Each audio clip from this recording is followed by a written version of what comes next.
It's the Jeremy Haselwood Show. What's good? What's good? Let's get ready to go. Welcome to the Jeremy Haselwood Show. Plug in, turn it up. Let's go. Hey, hey. Welcome to the Jeremy Haselwood Show. Push play, let it roll. Let's go. What's good? Welcome to my show. In 3, 2, 1. Let's go. Hello and welcome to the Jeremy Haselwood Show. This podcast is all about exploring a wide range of topics that spark curiosity, build community, inspire action, and deepen our understanding of the world around us. Before we get started, make sure you subscribe now on whatever platform you're seeing or hearing this by smashing that follow or subscribe button. In Season 3, we're shining the spotlight on women business owners, the trailblazers, innovators, and leaders who are redefining what it means to build with purpose.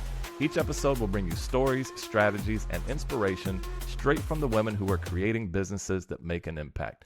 This season, we're going to celebrate and learn from the powerful voices of women in business. Today's guest is the CEO and founder of Full Course, a restaurant development and investment firm. She sits on multiple boards for nonprofits and for-profit. Welcome to the show, Lauren Fernandez. Hey, Jeremy. Hey.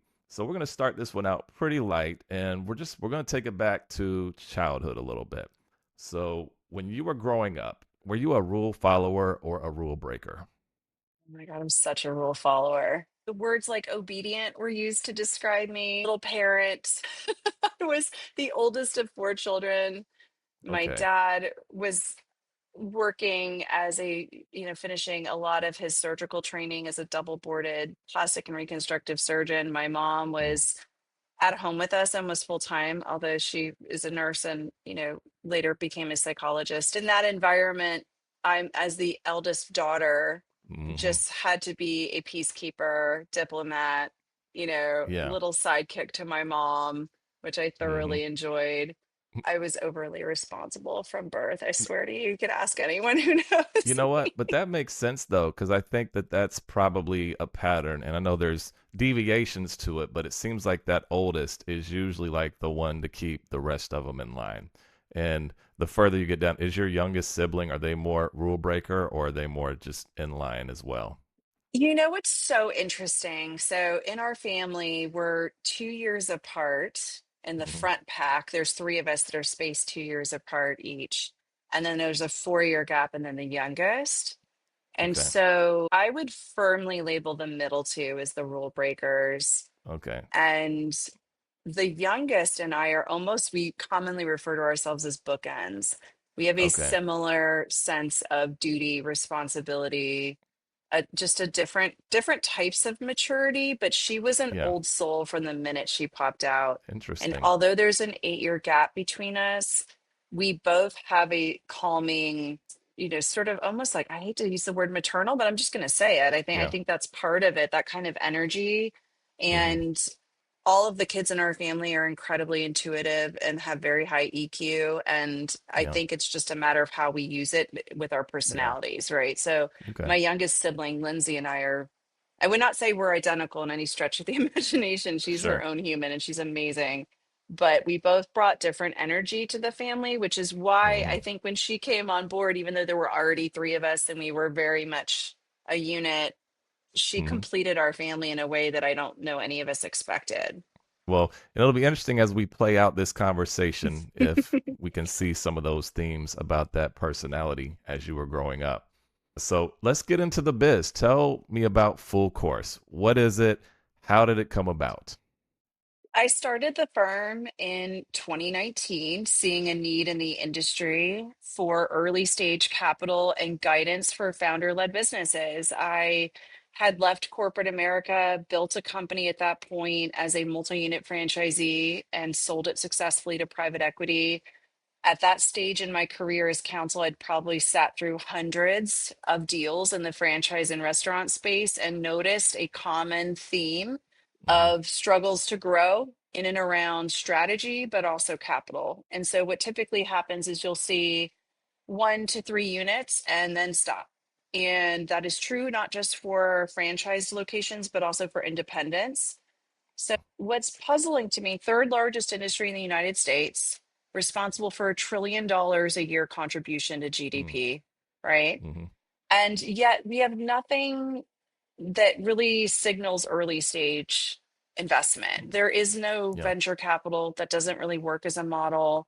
There are no truly early stage, and I mean sub 10 unit investment firms that are dedicated to that space. Okay. You get a lot of angel investing, you get a Yeah. lot of friends and family raises, and the new kind of thing is crowdfunding.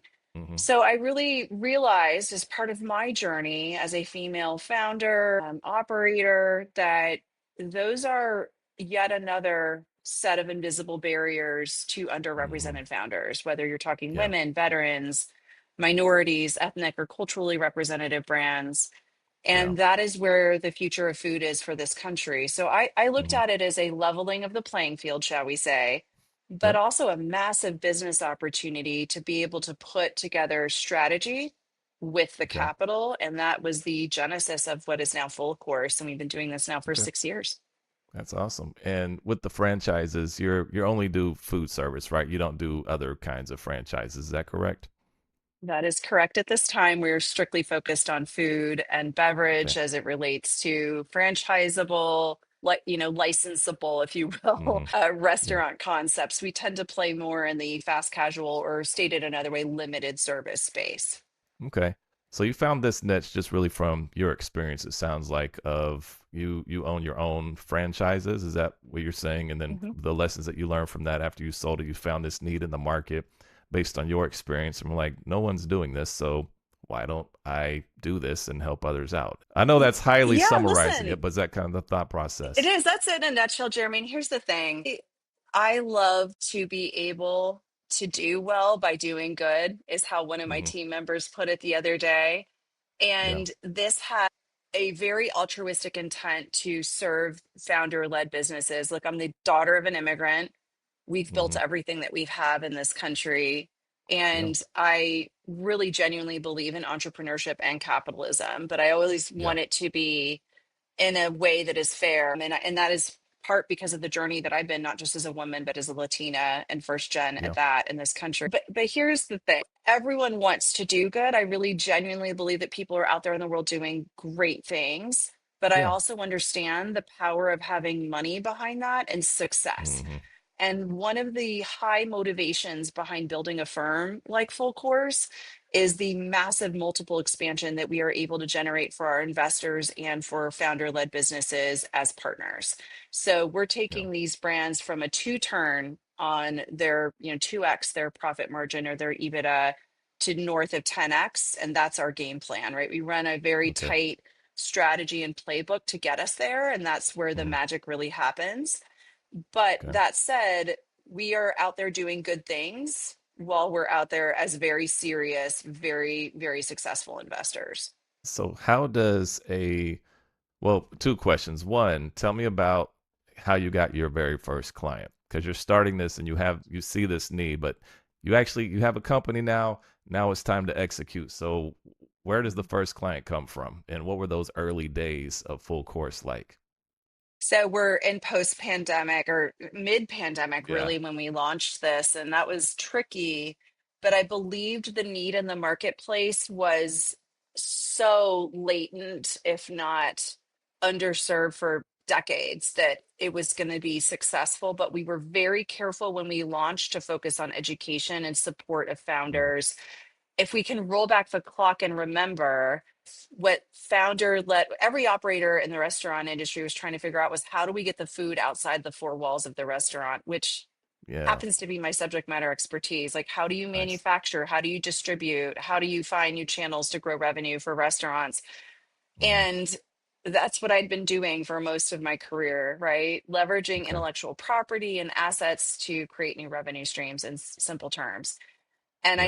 I knew how to do it as a restaurateur. I had just come off that and built it successfully in my own franchised units. And so the earliest days of Full Course were very quiet about investment and more Hmm. forward on education to build awareness and reputation. It was also just the wrong time to be trying to acquire Yeah. brands, Yeah. lest you look like a corporate raider, which is not what, Right. right? So the first years were just sort of getting our feet wet, forming a visual identity for the brand, getting Hmm. out there and introducing people to me in that context which there were a Okay. lot of people who only knew me as a general counsel. There were a lot of Mm-hmm. people who only knew me as a chicken salad chick multi-unit franchisee. So getting out there and getting clear on what we did, talking about it, getting some wonderful support and visibility from the restaurant community, and some early wins. We were featured in the 2020 Power List, I think it was called, for Great. Nation's Yeah. Restaurant News, which some wonderful Awesome. press and support from the industry. Mm-hmm. And so when we started this, we did not even have a marketing budget, which is crazy to Yeah. even say out loud now. But we were really fortunate that a lot of what we were saying resonated with these owner operators. And the inbound traffic was almost instantaneous. And our Mm-hmm. premise from the beginning was very simple, Jeremy. It was, how can we help in some form or fashion every person who calls in? So we've always had educational offerings, free resources for founders that we can offer them, even if we can't help them. If we can refer them on to the right resources for them, accountants, lawyers, whatever they need, supply chain support, we will do that. And we don't take any profit from that. If we can Yeah. help them with investment, that is ultimately our goal, but we want them to leave the call with us more informed about what their options are, more informed of what their path forward should look like and what they should be striving for. And we try to Mm-hmm. send them back out to their businesses with a plan.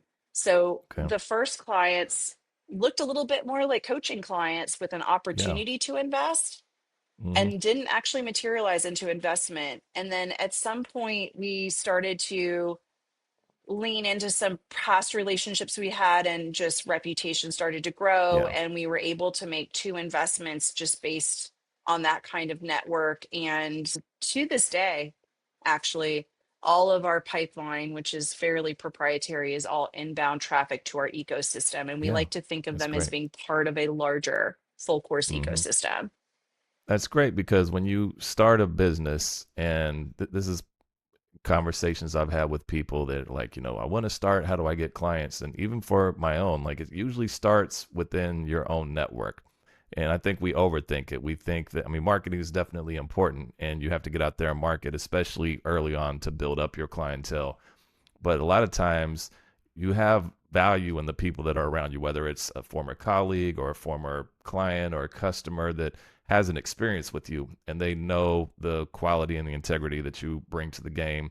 Whether you're a candle maker or an attorney or whatever, like when you have someone that can at least vouch for you and have that experience, is a lot easier to get that business. And many times, if you're looking for customers or clients, like, it's right there in front of you. You just have to let people know what you do, because it sounds like that was similar to what you experienced as well, finding customers or clients, tapping back into the people who had a relationship with you, and it's like, oh, you're doing this now, and they know who you are, they know what you bring to the table. And you also identified a need that sounds like it didn't exist or wasn't readily available, so you found that opportunity where, hey, there's this void in the marketplace. I've got the experience to fill it with. So let me create this business and serve an industry that I'm very familiar with and can help other people have success with their businesses. So, Jeremy, here's what I will say about that is mm, sometimes we do get a little bit tripped up on these things like total addressable market and, mm-hmm, marketing strategies and the ratio of mm-hmm, how much revenue to spend on marketing. And at the end of the day, when we go back and we analyze where all of our lead gen comes from, it's reputational alignment with full mm-hmm, course. It's investors who are fully aligned with our purpose and mission, our board, our team, and our current investments. And mm-hmm, what you do when you build something with purpose and mission, and there is karmically this agenda to, and a stated clear agenda to be in mm-hmm. service to others and to the industry that we love, Yeah. it is very obvious to people that you are what you do. You are Mm-hmm, walking that walk. And it is true of hopefully anyone that you meet on the full course team, whether they are an investor, board member, team member, investment client, doesn't matter. And I think that has been so magical to see the power of me standing behind something that needs to be done and taking that risk and bringing people in to that alignment of purpose and mission and continuing to row in that direction has been exponential in its effect.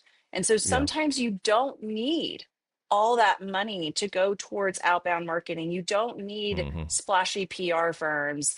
You don't need to be the sponsor at the event that costs 50 grand. You just Right. need to be real and authentic. And that is something that has knocked me back so many times.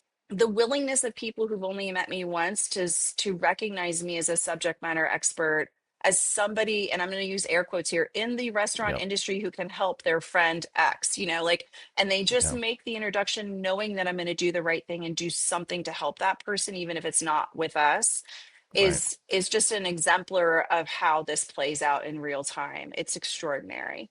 I think what you're saying is something that's probably more rare than it should be for business owners. I think, well, what I see is there's kind of this divide with why people want to run a business. Sometimes they think, hey, well, I'm going to start a business and I'm going to be rich if I start my own business. Other people find a way to use it to make a living and also to serve, and they care more about it. And the approach that you have is very similar to how I approach my business. Like, if there's someone who needs assistance with marketing, like, I'm happy to have a conversation. I'm not going to charge you for like an initial conversation because I want to hear what it is that you need. Because honestly, I might not be the person for you and it may not be in my realm. So I don't want to waste your money giving, or yeah, your time or money paying me to have like an introductory conversation. Yes, my time is important, but it's kind of my way to serve, and like, let me hear what you're saying. And if I treat you right from the very beginning, you're going to stick around with me. But if it seems like it's only about the money, then that's going to be a turnoff as well. And it is more transactional as opposed to relationship building. And sounds like the way you're doing it, the way I do it, is just seeing people for who they are, meeting people where they are as a human being, as somebody who has goals in life, and not as a means to serve myself and get money from you and keep you around for the money. And when this relationship's over, I'll just go to another client. It's more about doing good in the world, but using your skills and talents and connections in a way to execute that. Amen. Amen to that. And here's what I will say is I genuinely, in the restaurant industry, one of the things that hooked me from day one was you are not in this industry unless you love people. Hmm. Everyone thinks it's about food. It's Yeah. not. It's really actually in service to people. And we are Mm. providing to the country, to the world, one of their three necessary things for survival. Food is Yeah. important, whether we're talking about farmers or the restaurant that's serving you down the block from your house. It's served to you. The word serve is so critical to our Yeah. industry. Where I think this is mission critical to double down on the alignment to people is where we're talking about capital investment. Mm. Because in the land of private equity, not all firms are oriented to people results. And indeed, I Yeah. think private equity, right or wrong, gets painted with a brush sometimes Hmm. of being too corporate, too nihilistic, absolutely ruthless, and Yeah. focused on profit. I Hmm. understand as an investor that there is a financial obligation to return with profit to investors, right? But that can Sure. be done with a level of empathy, understanding of what it is to be in service in this industry at the same time. I hold Yeah. fast to the notion that you could and should do both. You should Yeah. have the people in mind. Hmm. And this is in part because we are operators. I am a former operator. I am not just a Hmm. corporate executive or Right. an attorney. I am an investor, but I am an operator. And Yeah. we have that ethos on our team. We say it Hmm. all the time. We are operators. If you cannot put yourself in the shoes of what it is to open and close a restaurant every day, to deal with people calling out, to deal with a walk-in cooler going down, to deal with a floor drain backing up, you're not our people. You're not Yeah. our people. And It's this is real. so critical because what I've realized over time is that level of authenticity in the way that we talk about things, the way we address issues, the way we problem solve, the way we hold operators accountable comes from that place of experience. Hmm. And I don't care if you've never owned a restaurant to be on our team. That's not what this is about. It's about that level of humility, Yeah. empathy, and understanding in the way that we operate. And if you don't have that, it is a gating question to be on the full course team as to whether or not you can stand in those shoes. If you cannot, Yeah. you're not for us. Yeah, that makes a difference. I mean, my very first job was bussing tables at a restaurant on the weekends. And if I didn't go through that experience, like it makes me view restaurants and service and even the bus boys or bus girls differently. I'm very whenever I'm done with my meal now at restaurants to this day, like I'm stacking my plates. I'm making it easy for that person who's bussing the tables. But if I didn't go through that experience, I probably wouldn't do that. I would just probably leave everything how it is. But even when I'm out with friends or family, I'm always like trying to take everybody's place. Let me make this next person's job easier. But it's that understanding of what it's like to be in those shoes. And especially in your role, coming from that and understanding what it's like, you step in the door with credibility automatically off the top because, like you said, you understand what it's like to be in those shoes.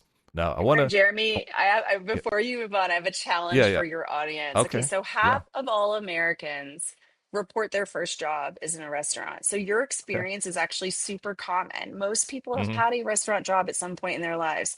But think about the next time that you're in a restaurant and a server comes to your table and they say, "Hi, I'm Lauren. I'll be your server today." What do you do in that moment? Do you look back at them and say, "Hi, Lauren, my name is mm-hmm, Jeremy. It's so lovely to meet you. Thank you for serving us today." yeah, Do you do that? Do you engage in an actual conversation and just pleasantries, but just acknowledge their humanness?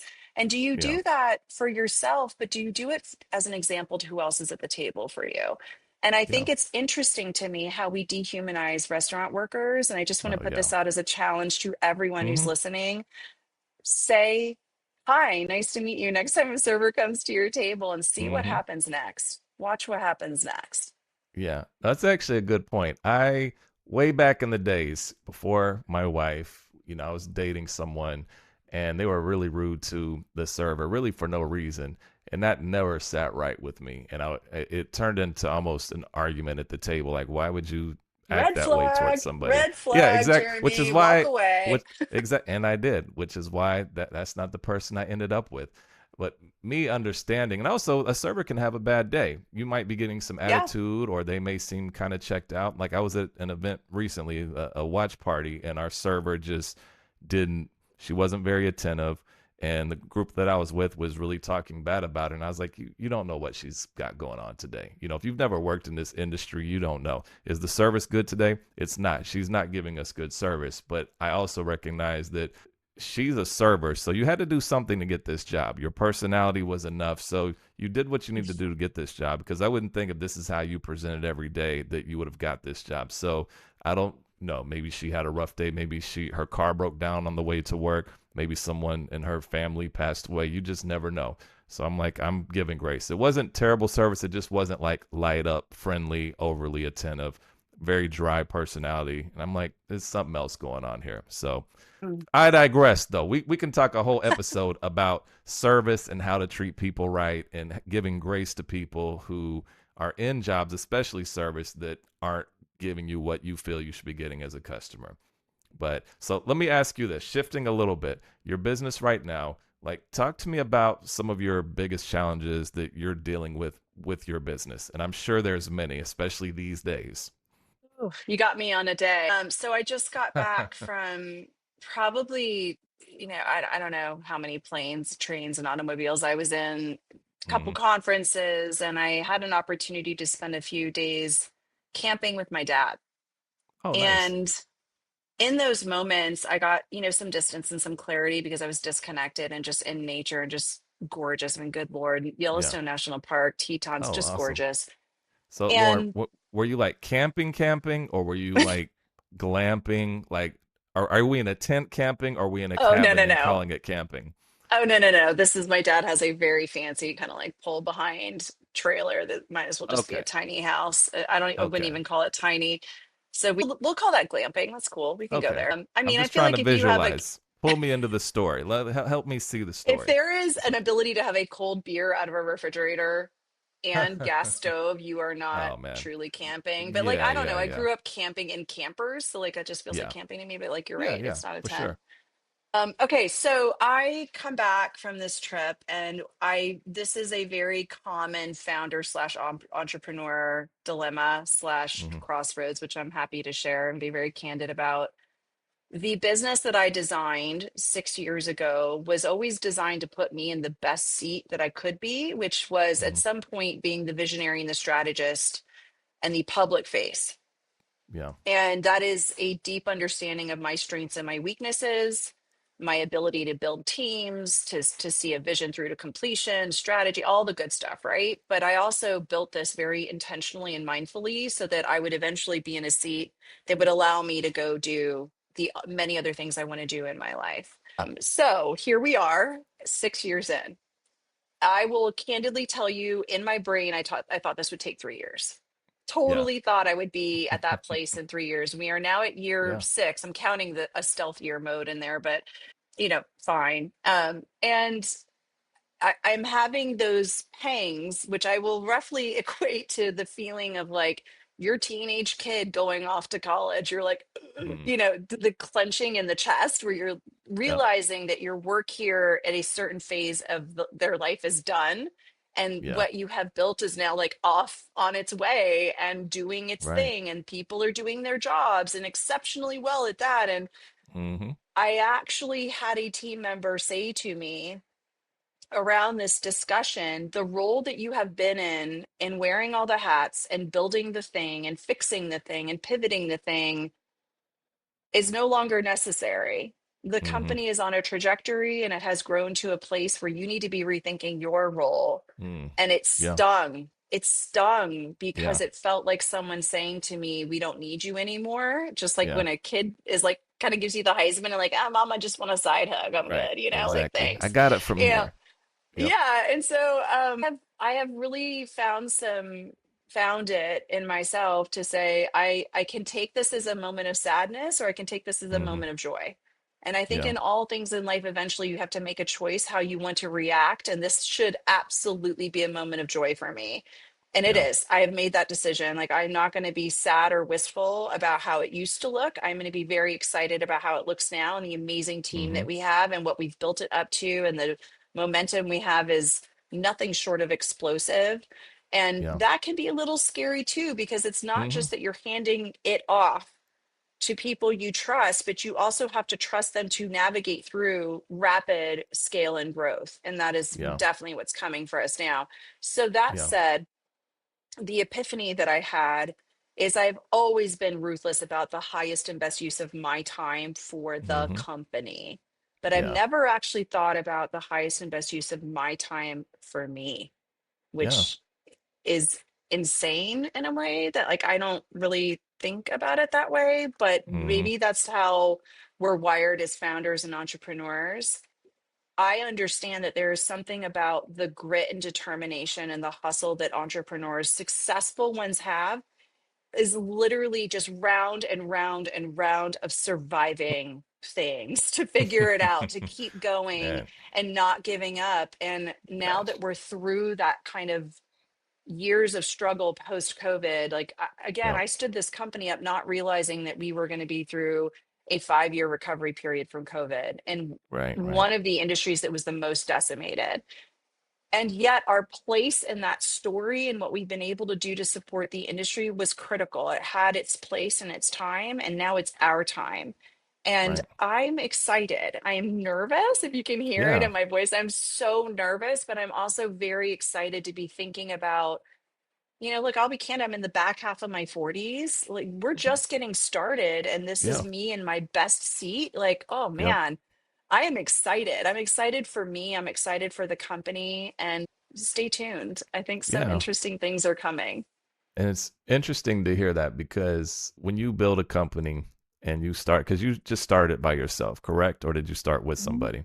Yeah. No, it's me. Yeah. So this was your company and you had a vision. When you start a company, the goal a lot of times, not going to say necessarily with you, but could have been like, you want to grow this big company, and growing a big company or even a medium sized company involves people and adding people to your team. And it's really hard to fathom as a new business owner what that will or how that will impact your role as the leader of the company because you're so used to making every single decision.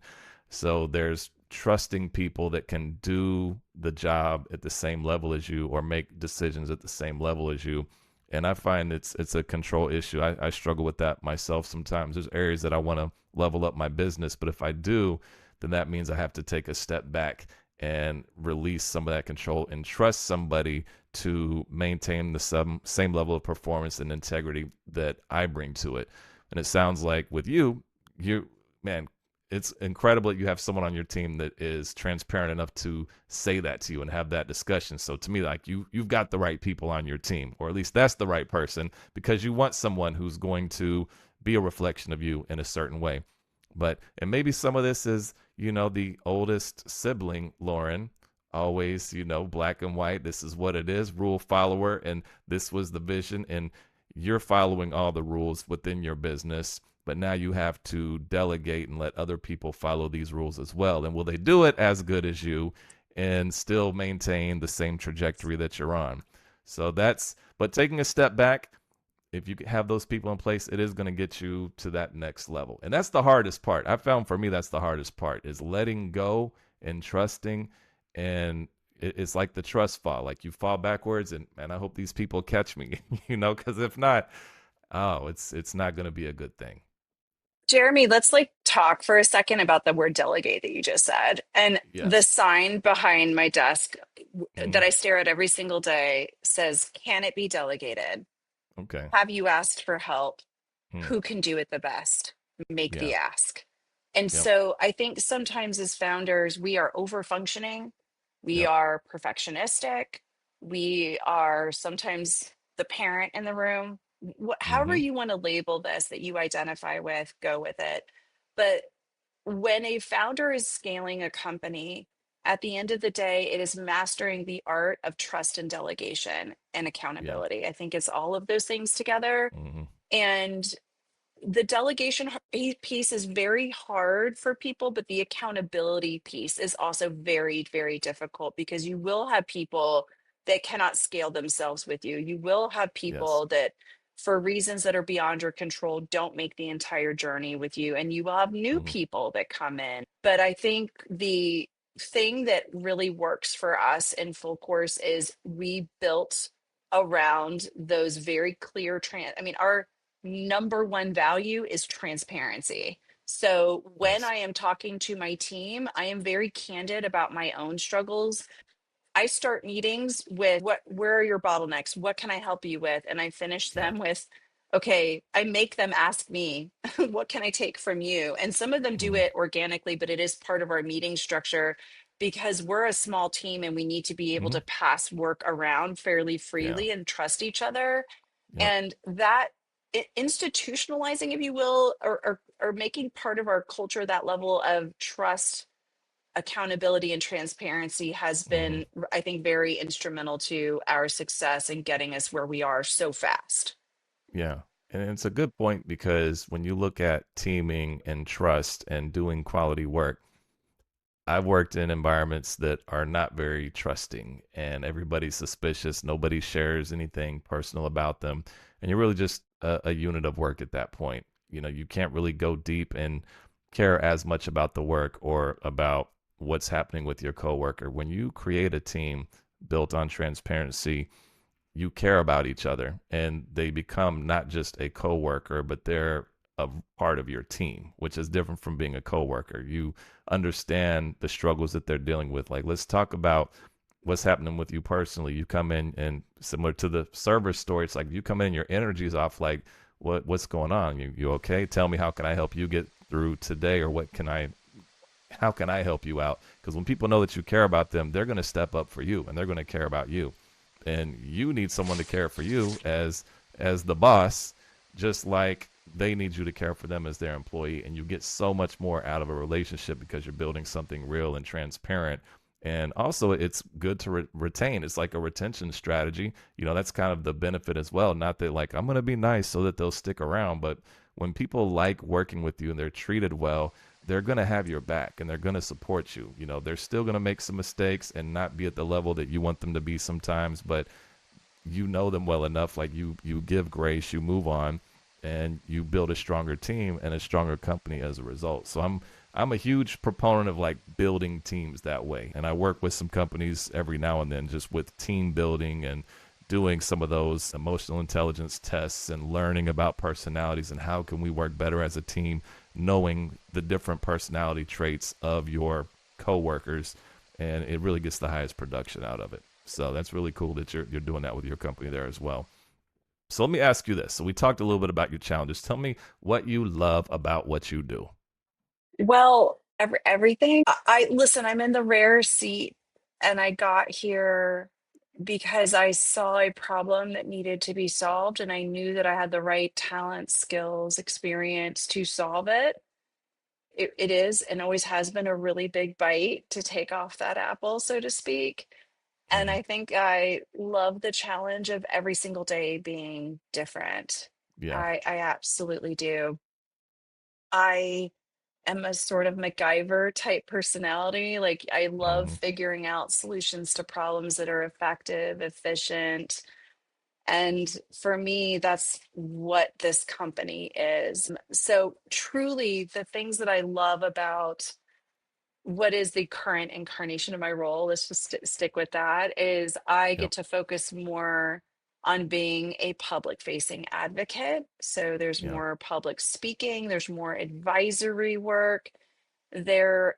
It allows me, I think, to be less of sort of the field marshal styled leader Mm. where I'm wrangling resources and getting the troops motivated, et cetera, and being more of the coach and the Yeah. mentor. Nice. And I am not a person who would have jumped into the spotlight to be an exemplar of a Latina leader, to be an Hmm. example of a female restaurant executive. But I have found Yeah. myself in this position. And I think at this stage in my career, I am grateful for that recognition and that opportunity. And I look at it Hmm. as a mantle, like not a burden, but like a responsibility to carry Yeah. to make sure that I'm giving back to the next generation of leadership, that I am Hmm. helping evolve our industry so there are more seats at the table for diversity in leadership and thought. And I Yeah. think that that is how we transform this industry into a true powerhouse that not just financially produces, but also produces amazing talent and lifts them up equally. I Yeah. love that about what I'm doing, not only as an advocate and a speaker, but also as quite literally a coach and mentor. And I Yeah. take that work very seriously. It's what fills Hmm. my soul. So I Yeah. will be doing a lot more of that in the very near future. And that may take many forms, including things like this podcast, including Sure. maybe writing a book, maybe, more Yeah. public speaking, et cetera. We'll Hmm. see. I think I've been never afraid to say the thing, Jeremy. And Hmm. we have those rules in our organization as well. There, I don't like a silent liar, and Yeah. I have a high sense of justice and fairness. So for me, Hmm. I've maybe tempered some of the things that I want to say because I was busy building a company. But I think Yeah. it's time for me to properly find a few soapboxes and start speaking up, and I'm so ready for that. I'm really excited, actually. Yes. Be So we'll Lauren we'll see. Unleashed. Yeah. Well, related to that, I was going to ask you as a first generation Cuban American, how has that shaped your entrepreneur journey in the business world? There's just no way to define this unless you really, you know it. I will try and put some words around it, but I have a Yep. deep sense of responsibility to making the next generation's path in my family and more broadly better. I have Yeah. a deep appreciation of what it took for my family to escape a communist regime, survive that, Hmm. come here with nothing, and rebuild everything. I have Yeah. an appreciation for what this country has done, for what, a free market economy and capitalism has provided to my family, what education has done for us. And these things are all so important to me. They are woven as a visible thread through my whole Yeah. life, my career, and through certainly what Full Course is and its purpose and mission. I don't know many PE firms that have their own nonprofit, but we Yeah. have had an educational nonprofit alongside our equity raises That's from awesome. day one, and had a Yeah. focus on education and investing in people first and brand second from the beginning. And I don't Yeah. know that that philosophy would have formed or been there had I not had the experiences of growing up Mm, Hispanic, being taught to assimilate, being highly grateful for being here, being very clear on what it was like for my family to struggle mm-hmm, at many points in our lives. We're air quotes here, we're new here. We're still new mm, here. So I don't have the same networks as everybody else. I don't have grandparents who necessarily mm, went to college with people right. that they've kept in touch with for, 80 years. There are so many subtleties in the way that that plays out that it's forced me to think about things very differently and be scrappy and Yeah. hustle and figure it out on my own. And then I have a very high level of gratitude for the people who do help me, for the Right. people who see the spark in what we're doing and want to turn it into a roaring flame. And I don't take that for granted because I Yeah. also understand what it is to have all of that ripped away in an instant. Right. Right. So that family trauma, that family history, Yeah. I think again, what I will go back to is I've had many hard knocks in my life, but my dad did Mm-hmm. too. His Yeah. mother did, his father did. And what you will find in the Fernandez family is a stern determination to grieve and honor losses and Mm-hmm. learn from them and then make a conscientious choice to get up, keep fighting and keep going and Yeah. find some lesson and some joy and figure it out and keep going. And it takes time. Sometimes it just takes a really, really long time, but Yeah. you always have a choice. And Yeah. our choice is to pick up and keep fighting. No, that's so important. And thank you for sharing that part of the journey. That's really powerful. Just knowing where your family comes from, where you are now. I know your parents have to be proud of you. So it's you're doing great work. What have Thank you you. learned along your journey, this whole journey of entrepreneurship? What have you learned most about yourself?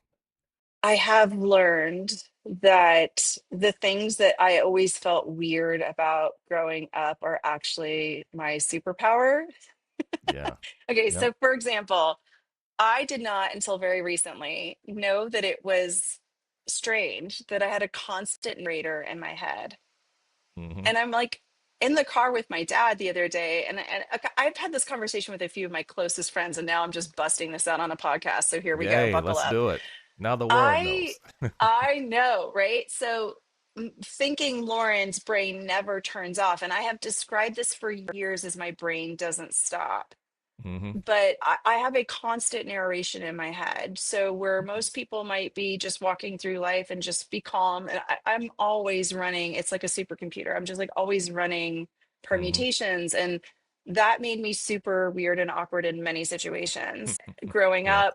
Like my brain's running so fast sometimes, like you'll catch me like looking down because and I break eye contact because my brain is running so fast. I'm literally trying to Mm. focus on the conversation, but I'm also my brain won't stop yelling at Yeah. me, right? So And hence the noise inside.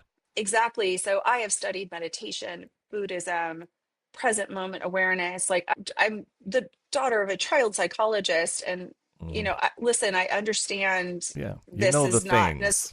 I know the things. I've tried the Yeah. things, and what I now have found is that that is the reason that my entire career I Mm-hmm. have been creative. I have been Yep. risk managing. Have had foresight that most people have been like, "What? Like how did you know that?" And I'm so many moves ahead sometimes people don't even believe me.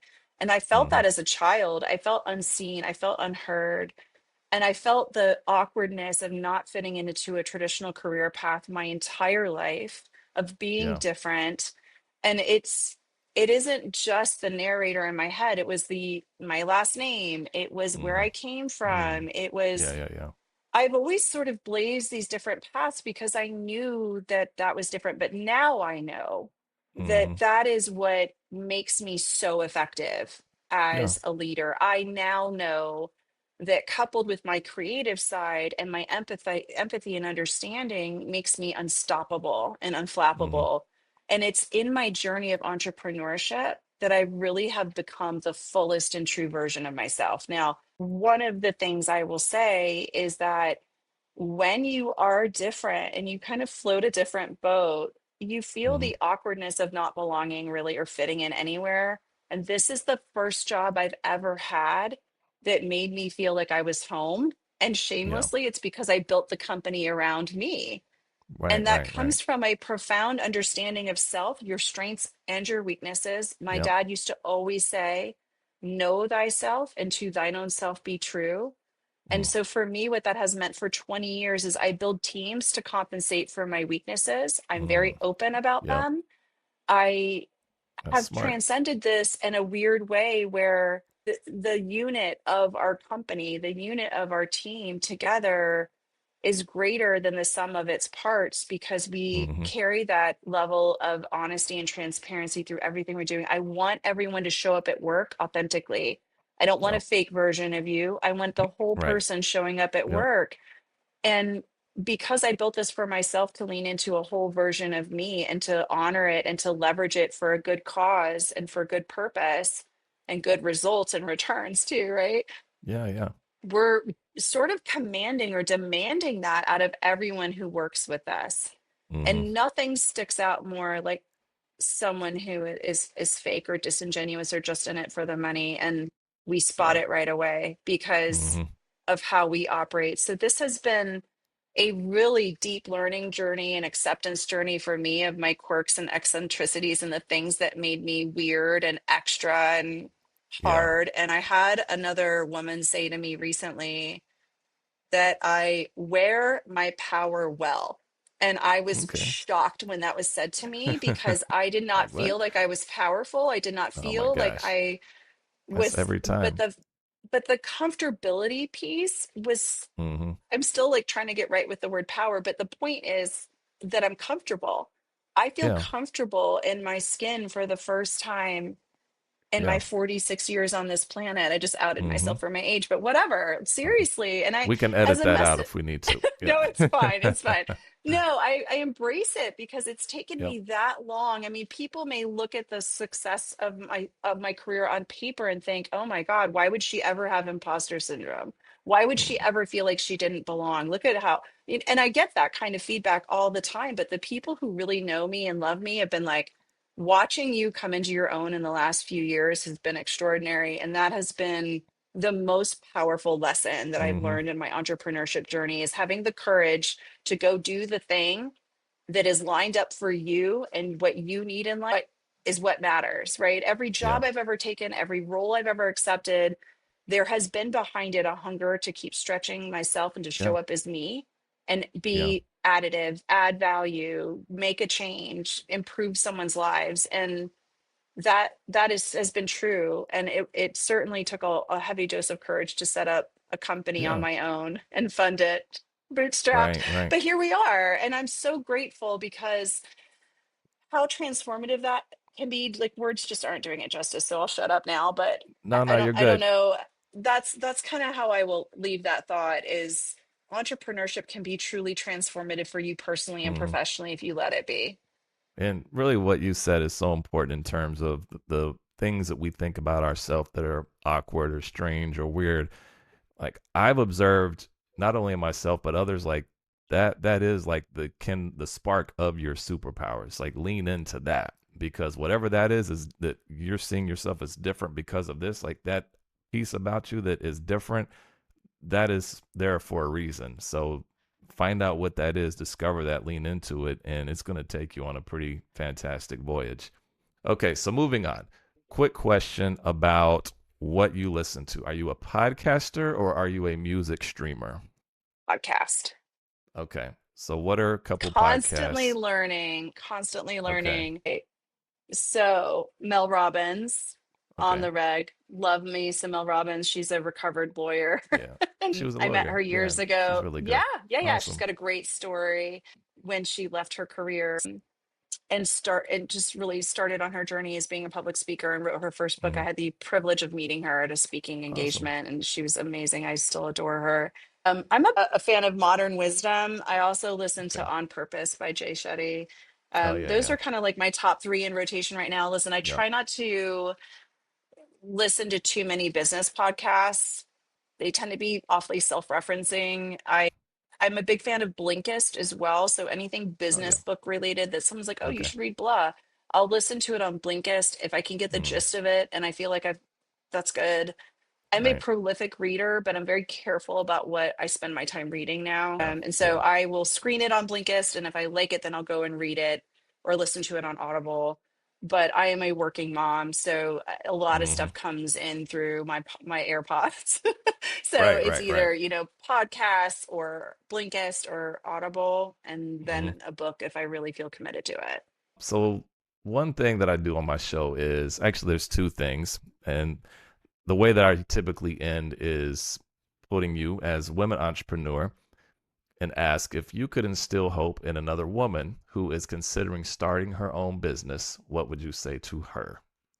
There is an army of women out there who want to help you succeed and tap into that army. I have had so much support from women in our industry and beyond. It's extraordinary. As of today, the majority of our investors are actually female.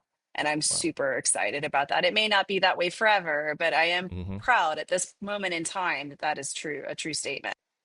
I have always felt like a little bit of a lone wolf. I have so many amazing friends from different periods in my life, both male Hmm. and female, Yep. but I was never like the super popular girl, right? Like in high school Hmm. or anything like that. And probably rubbed a lot of people the wrong ways. My husband likes to say I am not everyone's cup of tea, but I'm certainly his shot of whiskey. So that works, Hey, right? there you But go. Yep. I think like, the sisterhood that I've developed over the years and the women that have stepped up to help me and lovingly support me have just been the most beautiful and somewhat healing thing too. Like I feel like I have the group of girls around me that I never really had maybe in middle school or high school. Yeah.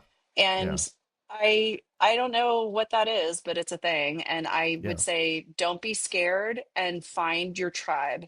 Find your Nice. women, find your army, Mm-hmm. find your people around you because they are there and they will help you. And that is true. I think if we come from cultural communities, that's a very Mm-hmm. common thing, like Latinos supporting each other or whatever. But the Mm-hmm. women thing is Yeah. fairly Yeah. like Yeah. new to me. And as Yeah. we are growing in number as entrepreneurs, definitely find that community and lean into it for support. And maybe if you can't find it, start it because there's other women who need that community as well. Yeah, I'm a big fan. I'm in Women Presidents Organization, just to give them a shout Hmm. out. That has been life changing for me. Just as a community of executive women who usually own their own businesses and are Hmm. Hmm. responsible for very large teams and huge P&Ls and Yeah. budgets, and the collective wisdom of that group, I am eternally grateful for. It's way Yeah. better than any therapist I could ever pay. Let's put it that way. Nice, nice. Yeah. Doing life together as presidents of y'all's businesses. So we've Yep. reached the point. We're going to pull out the clarity cards. And your question is, what is one habit you want to develop to better align with your purpose? What is one habit you want to develop to better align with your purpose? I'm going to absolutely shame myself here. Okay, so I am so good at time management and I Mhm. juggle a lot of things, but the thing that I don't do is carve out time for myself to have some stillness, to have Yep. time to take a walk, to go and exercise. So the habit I am trying to actively form right now is in the craziness of my schedule. Where can I find that hour that's just for Lauren? Yep. And everyone is probably screaming at their speaker right now, like, get up early, get up early. Right, Yeah, I right. have a 5-year-old. He's getting me up early Oh, anyway. yeah. So it's really Right. just like, Happens by nature. where exactly. So I've experimented with middle of the day, end of the Mhm. day, after the kids go to bed, like morning. And I don't really know what it is. And maybe I just need to Yeah. give myself a break that I can't air quotes here schedule it because I'm a very Hmm. rigid scheduler and I love time management. Yep. I don't know that I've mastered the art of just naturally taking time for myself. So I'm trying to get a little bit better at being, let's be honest, just kinder to myself and putting Yeah. my priorities first, which is not something I've necessarily been good at. Well, it's very important to do that. But at least you have the wisdom to recognize that. And so I'm sending good vibes to you to be able to find that space and be okay with having that space that is yours and having that balance. So cool. Well, Lauren, if people want to get a hold of you, what's the way that they can contact you? Yeah, for sure. So you can find us at fullcourse.com. On most forms of social media, we are at Full Course Official. And you can find me on LinkedIn as Lauren E. Fernandez. I am pretty prolific on there as a thought leader and love that as a visible exemplar of my network and would love to interact with you there as well. Cool. Awesome. Well, Lauren, thank you so much for joining today. Thanks for the conversation. And to the listener, thank you for tuning into the Jeremy Haselwood Show. And if you did enjoy today's episode, don't forget to follow or subscribe so you're always up to date when each new episode drops. And until next time, keep following your dreams to find your purpose. Thank you.